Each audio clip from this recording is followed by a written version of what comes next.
பாவக்காய் தீயல் செய்கிறதுக்கு ஒரு பாவக்காய் தாங்க எடுத்துருக்கிறேன். அதுக்கு 1/4 பங்கு அளவுக்கு தேங்காய் துருவல். தேங்காய் வந்து கொஞ்சம் கலர் மாதிரி வர வரைக்கும் வறுக்கணும்.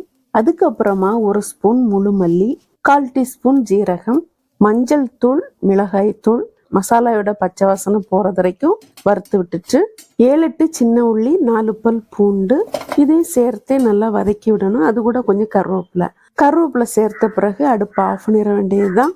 நல்லா சூடு ஆறின பிறகு தண்ணி விட்டு நைஸாக அரைச்சி எடுத்துடணும்.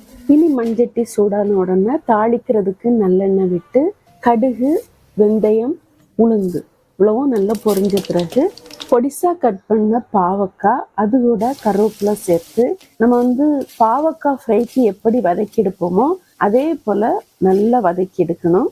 அதுக்கப்புறமா பொடிசா கட் பண்ண 7-8 சின்ன உள்ளி, 4-5 பல் பூண்டு, 1 பச்சை மிளகாய் நல்லா வதக்கி விட்டுட்டு அதுக்கப்புறமா ஒரு தக்காளியும் ஓரளவுக்கு குழைவாக வதங்குற வரைக்கும் வதக்கி விட்டுட்டு அதுக்கப்புறமா சின்ன நெல்லிக்காய் சைஸ் அளவுக்கு புளி, அதையும் நல்லா கரைச்சி புளி தண்ணியை ஊற்றிடணும். இப்போ தேவையான அளவு உப்பு சேர்த்து மூடி போட்டு ஒரு 5 நிமிஷம் காயை வேக விடணும்.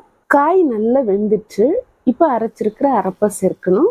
மிக்சி ஜாரில் இருக்கிற மசாலாவை கழுவி தண்ணி விட்டுட வேண்டியதுதான். நான் வந்து கட்டியாக தான் வச்சுருக்கிறேன். உங்களுக்கு கொஞ்சம் தண்ணியாக வேணும்னா கூட தண்ணி சேர்த்துடுங்க. குழம்பு நல்லா கொதித்து வற்றி வந்த பிறகு 1/2 டீஸ்பூன் அளவுக்கு வெல்லமும், குழம்பு கொஞ்சம் உப்பு கம்மியாக இருக்குது அதனால் கொஞ்சம் உப்பும் சேர்த்துருக்கிறேன். சேர்த்து நல்லா மிக்ஸ் பண்ணி விட்டுட்டு ஒரு கொதி வந்த பிறகு அடுப்பை ஆஃப் பண்ணிட்டோம்னா வறுத்து அரைச்ச பாவக்காய் தீயல் ரெடி. இப்படி ஒருக்கா ட்ரை பண்ணி பாருங்கள். பாவக்காய் பிடிக்காதவங்க கூட விரும்பி சாப்பிடுவாங்க.